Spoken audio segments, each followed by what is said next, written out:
नमस्कार दोस्तों, स्वागत है आपका अध्ययन अध्यापन को समर्पित हमारे YouTube चैनल कमलेश शर्मा अजान पर। आज हम जिस टॉपिक की बात कर रहे हैं वह राजस्थान स्तरीय परीक्षाओं के लिए बेहद महत्वपूर्ण टॉपिक है। चाहे वो RS मेंस की परीक्षा हो, प्री की परीक्षा हो या RPSC या अधीनस्थ सेवा चयन बोर्ड और अन्य किसी भी बोर्ड द्वारा आयोजित की जाने वाली चाहे वो कोई सी भी परीक्षा हो, तो इस टॉपिक पर हम बात कर रहे हैं कि राजस्थान के राज्य प्रतीक चिन्हों में हमारा राजस्थान का राज्य पक्षी है, राजस्थान का राजकीय पक्षी है। इस पर आज हम चर्चा करने जा रहे हैं। जी हाँ दोस्तों, राजकीय पक्षी पर चर्चा करने जा रहे हैं हम, और इसका नाम है आपका चिर परिचित गोडावन। गोडावन की इस राजकीय पक्षी की श्रृंखला को हम पढ़ेंगे। तो क्या है गोडावन, कैसा है गोडावन, क्या करता है, क्या खाता है, कहाँ रहता है, क्या पीता है, क्यों चर्चा में है, क्या इसके लिए कार्य किए जा रहे हैं, क्यों इसको इतना हाईलाइट तरीके से पढ़ाया जा रहा है, तो इस सब पर आज हम चर्चा करने जा रहे हैं। गोडावन हमारा राजकीय पक्षी है। राजस्थान जो कि देश का सबसे बड़ा राज्य क्षेत्रफल की दृष्टि से है, इस राज्य का राजकीय पक्षी है। जी हाँ दोस्तों, गोडावन।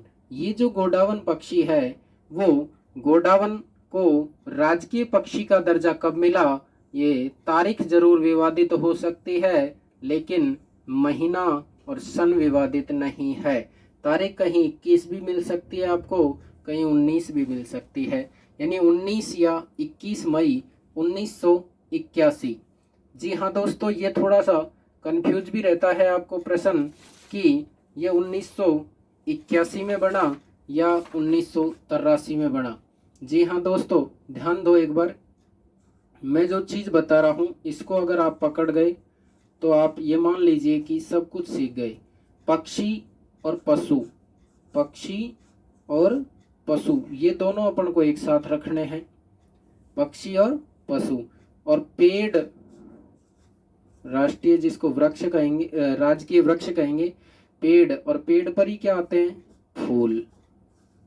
पेड़ पर ही क्या आते हैं, फूल। तो राजकीय वृक्ष और राजकीय पुष्प ये दोनों एक साथ रखने हैं, पशु पक्षी एक साथ रखने हैं और पेड़ और फूल एक साथ रखने हैं। अब ये बताओ कि जो पेड़ होता है, जो पेड़ होता है उस पेड़ पर ही तो, उस पेड़ पर ही तो क्या आएंगे, फूल। पेड़ पर ही क्या आएंगे, फूल आएंगे। ये कोई पेड़ है तो इस पर क्या आए, फूल आए। पेड़ के साथ फूल आ गए, कोई बात नहीं, ठीक है, पेड़ में ही फूल आए, कोई दिक्कत नहीं है।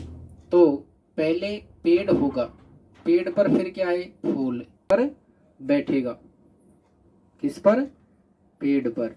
तो ये जो पक्षी और पशु हैं ये तो है 1981 में घोषित, और ये जो फूल और पेड़ दोनों हैं, पेड़ और फूल ये दोनों कब हुए, 1983 में घोषित। जी हाँ, पेड़ पर किसको बैठाएंगे, ये पक्षी को बैठा दिया, तो पेड़ के ऊपर पहले 81 फिर 83, पेड़ नीचे पक्षी ऊपर, पेड़ नीचे पक्षी पेड़ के ऊपर। तो ऊपर कौन, 81, और नीचे कौन, 83। 81 के बाद ही तो 83 आता है, तो पहले 81 फिर 83। पेड़ के ऊपर कौन बैठा है, पक्षी, तो पक्षी और पशु एक साथ रखेंगे तो पक्षी पशु दोनों आ गए कब, 1981 में, और पेड़ और फूल कब आ गए, 1983 में। जी हाँ, याद रख पाएंगे आप।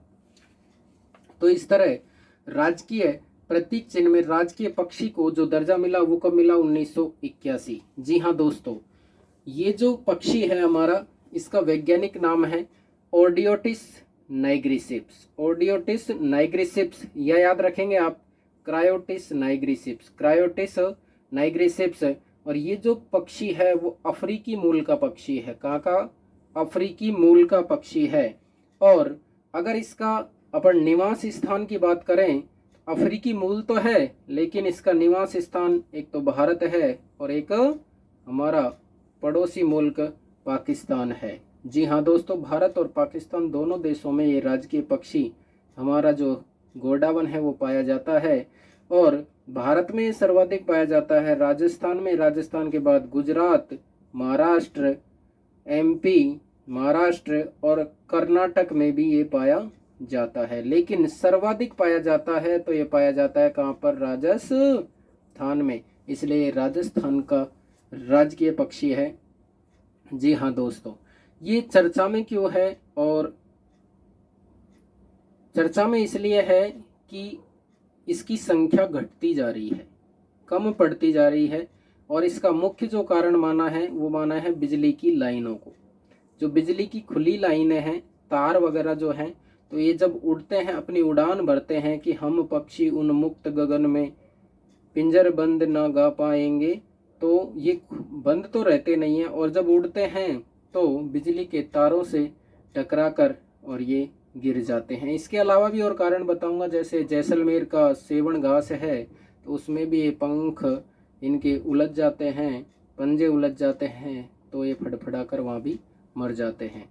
लेकिन ये सबसे महत्वपूर्ण कारण है बिजली की लाइनों वाला। ये जो पक्षी है वो अपन को जैसे बताया अभी उड़ने वाला पक्षी है और सर्वाधिक क्या भी है? वजनी भी है। सबसे ज़्यादा यानी वजनी पक्षियों में गिना जाता है। उड़ने वाले जो पक्षी हैं उनमें सर्वाधिक वजनी पक्षियों में गिना जाता है। इसकी अगर रंग रूप आकार वगैरह की बात करें अपन, तो ये 1 मीटर से भी अधिक ऊंचा होता है। कितना ऊंचा होता है? 1 मीटर से भी होता। तो जैसे ये मोर नहीं होते ना, इस तरीके से इसके नर और नारी यानी मादा और नर होते हैं, लेकिन थोड़ी ऊंचाई अधिक होती है, गर्दन की ऊंचाई अधिक होती है। टांगे भी इनकी क्या होती है? थोड़ी लंबी होती हैं। पेट और गर्दन का जो रंग है वो लगभग कैसा रहता है? सफ़ेद रहता है। और ये इनका जो शरीर है वो कैसा रहता है? भूरा। और चोंच है जो हल्का पीला रंग लिए होती है। वजन लगभग 8 से और 15 किलो के बीच होता है। नर भारी होता है सामान्यतः और मादा क्या होती है? हल्की होती है। जी हाँ। और ये जो पक्षी है वो जब बरसात के दिन होते हैं तो उन बरसात के दिनों में जो नर है वो ऐसी आवाज़ निकालता है जो कि मादा को आकर्षित करता है। जी हाँ दोस्तों, चर्चा में क्यों रहा कि वर्ष 2011 में ये IUCN की रेड डाटा बुक में क्या हो गया? शामिल हो गया, इसकी कम पड़ती संख्या के कारण। और इसके उपनामों की अगर बात करें तो फर्स्ट ऑफ ऑल तो इसे क्रायोटिस नाइग्रिसिप्स वैज्ञानिक नाम है इसका। और भी बहुत सारे नाम हैं, जैसे मालमोर्डी स्पेशली इसे राजस्थान में हाड़ौती क्षेत्र में नाम दिया गया है मालमोर्डी। इसे स्थानीय भाषा में सोन चिड़िया कहते हैं। तिलोर पक्षी इसका नाम है। राजस्थान का इसको क्या कहते हैं? शतुरमुर्ग कहते हैं। ग्रेट इंडियन बस्टर्ड इसका अंग्रेजी में नाम है। हिंदी में कहें तो भारतीय शर्मिला पक्षी के नाम से जाना जाता है। इसे धोरों का चीता कहते हैं। क्यों? तेज दौड़ने के कारण। शर्मिला स्वभाव का है यानी शांत स्वभाव का है भारतीय शर्मिला पक्षी ग्रेट इंडियन बस्टर्ड। इसे धोरों का चीता कहते हैं, ये तेज दौड़ता है इसलिए। इसे हुकना, उधनमेर, सारंग, गुंजन, तूकदार, गुधनमेर और तिलोर और बड़ा तिलोर के नाम से जाना जाता है। मालमोर्डी, सोन चिड़िया, तिलोर पक्षी, राजस्थान का शतुरमुर्ग, ग्रेट इंडियन बस्टर्ड, धोरों का चीता तेज दौड़ने के कारण, भारतीय शर्मिला पक्षी जो कि ग्रेट इंडियन बस्टर्ड का हिंदी रूप मानते हैं, हुकना, तूकदार, उधनमेर, गुधनमेर, सारंग, गुंजन और बड़ा तिलोर, ये इसके उपनाम हैं। और इस पर क्या क्या काम हुआ है इसको भी अपन देखते हैं। ये राजस्थान में कहाँ पाया जाता है? तो अपने ये जो जैसलमेर और बाड़मेर का क्षेत्र है, इस क्षेत्र में ये ज़्यादा पाया जाता है। यहाँ पर अपना एक उद्यान है जिसका नाम है राष्ट्रीय मरु उद्यान। कहाँ पर है? जैसलमेर में और बाड़मेर में, लेकिन जैसलमेर में इनका क्षेत्र ज़्यादा है, इसलिए सामान्यतः कहते हैं कि राष्ट्रीय मृद उद्यान कहाँ पर है, जैसलमेर।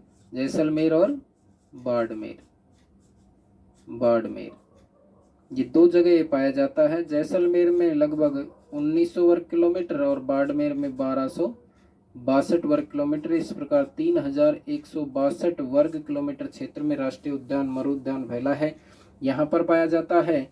नंबर 2, ये अजमेर में भी पाया जाता है। कहाँ पर, अजमेर में। अजमेर में जो पाया जाता है उसका नाम है सौखलिया, सौखलिया, सौखलिया अजमेर में पाया जाता है। इसके अलावा ये राजस्थान के 12 जिले में भी पाया जाता है। कहाँ पाया जाता है, 12 जिले में भी पाया जाता है। और 12 जिले में जिस स्थान पर पाया जाता है वो स्थान है सोरसन। जी हाँ, वही सोरसन है ये, जहाँ पर ब्राह्मणी माता का मंदिर है, सोरसन 12। तो राजस्थान में ये लगभग 3 जगह पाया जाता है। सर्वाधिक ये राष्ट्रीय मरु उद्यान जैसलमेर में पाया जाता है, उसके बाद सौखलिया, अजमेर और सोरसन 12 में पाया जाता है। जी हाँ दोस्तों, ये जो राष्ट्रीय मरु उद्यान जैसलमेर है हमारा, यहाँ पर एक विशेष प्रकार की घास पाई जाती है जो कि ये सेवण घास कहलाती है। इस सेवण घास में मादा जो है अपने अंडे देती है, अपने अंडे सहती है, इसी में ही पालन पोषण करती है। और अभी बताया था जैसा कि मैंने, सेवण घास इसकी मृत्यु का कारण भी बनता है, क्योंकि सेवण घास में इनके पंख और पैर उलझ जाते हैं, जिसके कारण ये फड़फड़ा कर वहाँ पर मर भी जाते हैं। जी हाँ दोस्तों, समगांव जैसलमेर का आपने नाम सुना ही होगा। समगांव जैसलमेर में WII और राजस्थान सरकार के द्वारा एक हैचरी सेंटर बनाया गया है अंडों को सहेजने के लिए। और यहाँ पर अंडों को कैप्टिव ब्रीडिंग प्रणाली से अंडों को सहेजा जाता है। जी हाँ दोस्तों, कैप्टिव ब्रीडिंग प्रणाली के लिए गोडाउन को जाना जाता है और ये समगांव जैसलमेर में है। सेवण घास में अंडे देती है, सेवण घास मृत्यु का कारण भी बनती है। जी हाँ दोस्तों, गोडावन क्या खाता है, तो गोडावन खाता तो सब कुछ है, अनाज भी खाता है, घास फूस भी खाता है और मांस भी खाता है, लेकिन इसका सर्वाधिक प्रिय जो पसंद इसको जो है वो है तारामीरा और मूंगफली। तारामीरा और मूंगफली को ये सर्वाधिक पसंद करता है। कौन, गोडावन पक्षी। इसके अलावा अगर अपन बात करें तो गोडावन पक्षी का प्रजनन केंद्र है एक तो मांडवी, मांडवी पड़ता है गुजरात में। कहाँ पड़ता है, गुजरात में। एक गोडावन पक्षी का कृत्रिम प्रजनन केंद्र बनाया गया है जोधपुर जंतुआलय में। कब बनाया गया, कहाँ बनाया गया, जोधपुर जंतुआलय में कृत्रिम प्रजनन केंद्र बनाया है। और इनका जो प्रजनन का सर्वाधिक श्रेष्ठ समय माना जाता है वो है अक्टूबर नवंबर। ऑस्ट्रिच जो पक्षी होता है उसी की तरह, यानी शुतुरमुर्ग की तरह ये होता है। और एक फिल्म डायरेक्टर हुए हैं श्रीमान श्री VP धर जी। तो VP धर के द्वारा यहाँ पर एक फिल्म भी बनाई गई है जिसका नाम है इन सर्च ऑफ गोडावन। यानी गोडावन के नाम से अगर आप फिल्म ढूंढना चाहें, देखना चाहें तो देख सकते हैं। VP धर जिसके निर्देशक हैं। जी हाँ दोस्तों, राजस्थान सरकार के प्रयास से भारत सरकार ने इस गोडावन पक्षी पर 2 रुपये 30 पैसे का डाक टिकट भी जारी किया है। कितने का, 2 रुपये 30 पैसे का डाक टिकट भी जारी किया है। गोडावन को बचाने के लिए राजस्थान सरकार ने एक योजना भी चलाई है गोडावन को बचाने के लिए। जी हाँ दोस्तों, 2013 में जो ये जो योजना चलाई है उस योजना का नाम है मेरी उड़ान ना रोकें। एक प्रोजेक्ट चलाया है, इसका नाम है मेरी उड़ान ना रोकें। मेरी उड़ान ना रोकें प्रोजेक्ट चलाया है। कब चलाया, 2013 में। और भारत सरकार ने इस पर डाक टिकट जारी किया है, 2 रुपये और 30 पैसे। हाँ जी, इसे राजकीय पक्षी का दर्जा मिला 1981 में। और 1981 में भी बात करें तो 19 या 21 मई 1981 को पहले राजकीय पक्षी और पशु का दर्जा मिला। उसके बाद में राजकीय वृक्ष और राजकीय पुष्प का दर्जा मिला 1983 में। जी हाँ दोस्तों, ये जो पक्षी पाया जाता है वो अपन ने बताया, जैसा कि जैसलमेर और कहाँ पाया जाता है, जैसलमेर बाड़मेर जो राष्ट्रीय मरुद्यान है उसमें पाया जाता है। इसके अलावा ये सुरसन बारा और सोखलिया अजमेर में भी पाया जाता है। इसका वैज्ञानिक नाम क्या है आप बताएंगे? वैज्ञानिक नाम क्या है? क्रायोटिस नाइग्रिसेप्स। इसे राजकीय पक्षी का दर्जा किस सन में मिला? 1981 में। राजस्थान के अलावा किस राज्य में पाया जाता है? गुजरात, महाराष्ट्र, एमपी और कर्नाटक में भी पाया जाता है। ये उड़ने वाले पक्षियों में सर्वाधिक वजनी है। ऊंचाई लगभग इसकी 1 मीटर से अधिक होती है। टांगे लंबी, पेट व गर्दन का रंग लगभग सफ़ेद होता है। शरीर लगभग भूरा होता है। चोंच इसकी हल्की पीली होती है। वजन इसका 8 से 15 किलो होता है। नर मादा की बजाय भारी होता है। माल मोरडी हाड़ौती क्षेत्र में कहते हैं। सोन चिड़िया स्थानीय भाषा में कहते हैं। इसे तिलोर पक्षी या बड़ा तिलोर भी कहा जाता है। ये शतुरमुर्ग यानी ऑस्ट्रिच के आकार का होने के कारण इसे राजस्थान का शतुरमुर्ग भी कहते हैं। इसे अंग्रेजी में ग्रेट इंडियन बस्टर्ड के नाम से जाना जाता है, जो कि भारतीय शर्मिला पक्षी है, शांत पक्षी है। और कोई अगर इसको डराता भी है या फिर कोई ऐसी तेज आवाज़ आती है तो ये बहुत जल्दी डर भी जाता है। दौरों का चीता इसे कहते हैं, तेज दौड़ने के कारण बहुत तेज दौड़ता है। हुकना उदनमेर, सारंग गुंजन, तूकदार गुधनमेर और बड़ा तिलोर के नाम से इसे जाना जाता है। गोडावन को तारामीरा और मूंगफली बहुत पसंद है। समगांव जैसलमेर में WII और राजस्थान सरकार के द्वारा हैचरी सेंटर यानी अंडों को सहेजने के लिए एक हैचरी सेंटर बनाया गया है। वर्ष 2013 में राजस्थान सरकार के द्वारा एक योजना चलाई, प्रोजेक्ट चलाया, जिसका नाम है मेरी उड़ान ना रोके। जी हाँ दोस्तों, बहुत ही शानदार प्रश्न बनता है इस पर कि मेरी उड़ान न रोके किसके लिए है? बालिकाओं के लिए है, कोई पक्षियों के लिए है। राजकीय पक्षी गोडावन का नाम दे सकता है और कोई मोर का भी नाम दे सकता है। इस तरह से आपसे प्रश्न पूछा जा सकता है। और इस पर डाक टिकट भी जारी किया है भारत सरकार के द्वारा, तो कितने रुपए का किया है ये भी प्रश्न पूछा जा सकता है। 2 रुपये 30 पैसे का डाक टिकट जारी किया है। गोडावन पक्षी पर फिल्म भी बन चुकी है और उस फिल्म निर्देशक हैं VP धर और फिल्म का नाम है इन सर्च ऑफ गोडावन, यानी गोडावन पर क्या करना है? खोज करनी है। ये राजस्थान का राज्य प्रतीक चिन्ह है और वर्ष 2011 में रेड डाटा बुक IUCN की रेड डाटा बुक में शामिल होने के कारण यह सर्वाधिक चर्चित रहा है। जी हाँ दोस्तों, और इसी तरह के राज्य प्रतीक चिन्ह और भी अपन आगे चर्चा करते रहेंगे। अगर हमारी ये वीडियो आपको पसंद आई तो लाइक करें, शेयर करें और सब्सक्राइब अगर अभी तक हमारे चैनल को आपने नहीं किया है तो सब्सक्राइब अवश्य कर लें। धन्यवाद। इसी के साथ आपका दोस्त कमलेश शर्मा अजान।